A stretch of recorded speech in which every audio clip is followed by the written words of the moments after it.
je vais vous parler d'un bref historique sur la création de la formule d'intégration par partie. Comment elle a pris naissance, rapidement. Alors ça s'est passé en 1715, donc au début du siècle 1700.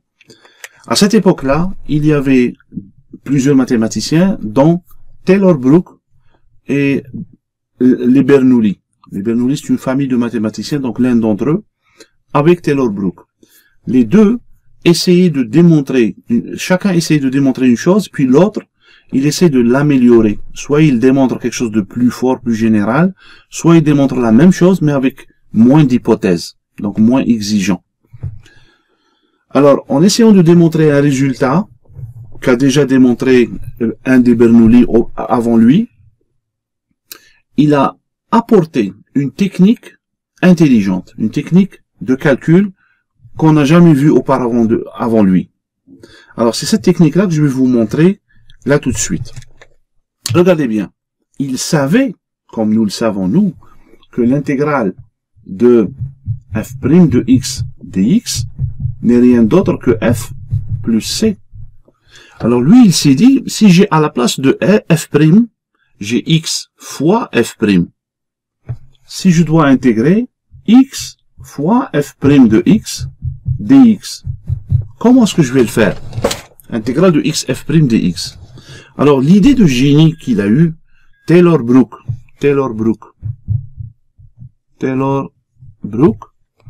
en 1715, ça c'est la date de sa publication, donc probablement il a eu l'idée un peu avant.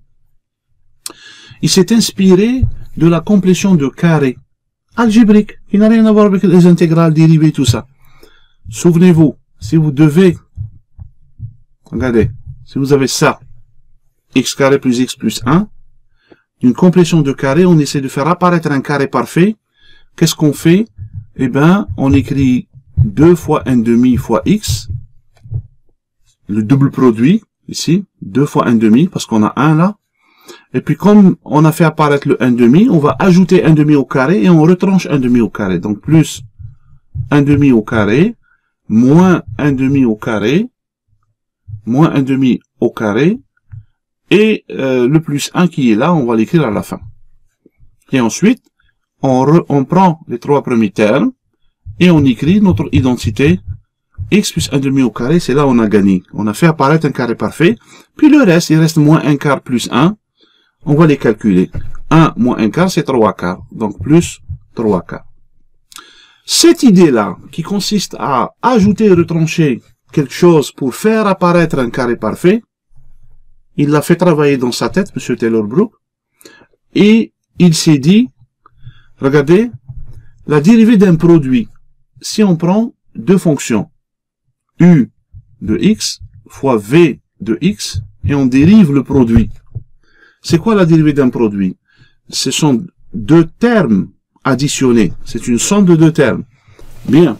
Alors, la dérivée de u fois v, d'un produit, c'est u fois v' plus u' fois v. Alors lui, il s'est dit, regardez, il y a prime ici. Donc, il a vu le v'. Et x, c'est le u de x.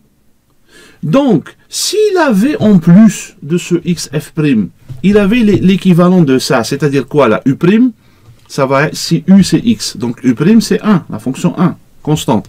Et v, c'est la fonction f. Donc, il s'est dit, si j'avais en plus de ce que j'ai ici, j'avais ce qui me manque, j'avais plus x' qui vaut 1 fois f. Si j'avais plus f, il aurait dit que tout ça, c'est la dérivée du produit x fois f, et donc, l'intégrale, comme ici, l'intégrale de f' c'est f, l'intégrale de la dérivée du produit, ça va être x fois f, plus c. Malheureusement, il n'a pas ce plus f dans l'intégrale. Alors, il l'a fait comme il faisait, les mathématiciens de son époque et même avant, c'est-à-dire ajouter et retrancher des constantes pour faire apparaître un carré parfait. Donc, lui, il ajoute et retranche une fonction pour faire apparaître la dérivée du produit de x fois f. C'est-à-dire, il ajoute f et il retranche f. Voilà son idée de génie.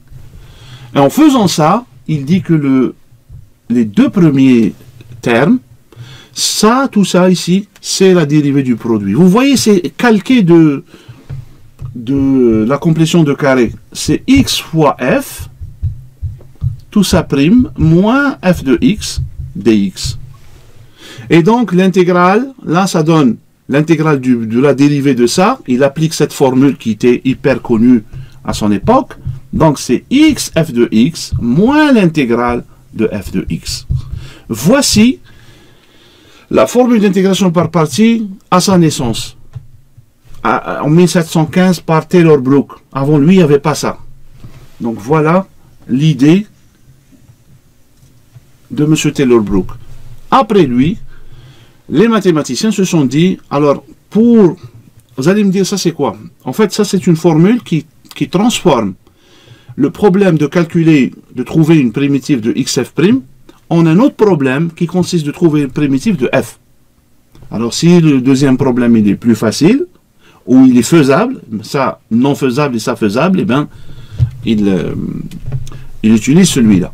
Mais en fait, lui, quand il a fait ça, c'était dans un autre but. Et c'est pas le sujet de mon discours en ce moment-là. Je vous dis juste ce qu'il a fait. Il a fait ce travail-là. À l'intérieur d'un grand travail.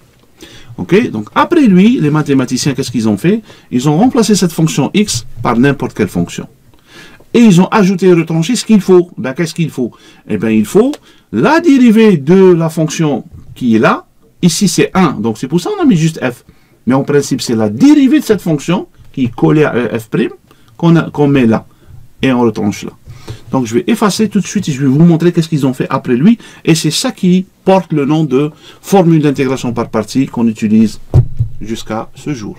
Très bien. J'ai effacé le tableau et voici les deux formules qu'on a jusqu'à maintenant. L'intégrale de f', c'est f. Et l'intégrale de xf', c'est ce qui est écrit ici. Taylor Brook, 1715. Juste après lui, les gens se sont dit, au lieu de prendre x, on va prendre une fonction quelconque. Alors, disons que j'ai ici v' à la place de f', et là, j'ai une fonction u de x. Alors, à ce moment-là, qu'est-ce qu'ils font? Ils ajoutent et retranchent ce qu'il faut, quelque chose d'une expression appropriée. Alors, ils ajoutent et retranchent v'. Donc, on ajoute quoi? On ajoute u'v et on retranche u'v dx. Le début ici, tout ça, c'est la dérivée de u fois v. Exactement comme il a fait Taylor Brook lorsque son u de x était la fonction x. Donc c'est l'intégrale de u de x, v de x prime, moins ceci, moins u prime de x, v de x, dx. Donc l'intégrale de la première fonction, c'est exactement comme ici. C'est le génie de Taylor Brook.